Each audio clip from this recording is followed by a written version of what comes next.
உந்தன் கண் பார்க்கும் பொழுதே தலைப்புச் செய்தி தந்தாயே. தலைப்புச் செய்தி புரியாமல் தவித்தே தலைப்பை கையில் தந்தாயே.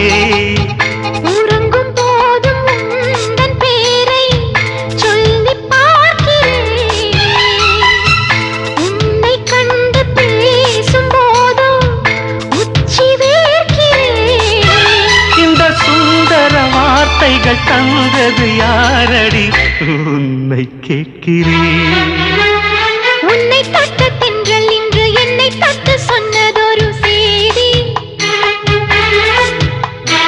உள்ளுக்குள்ளே ஆசை வைத்து தள்ளி தள்ளி போவதென்ன நீதி.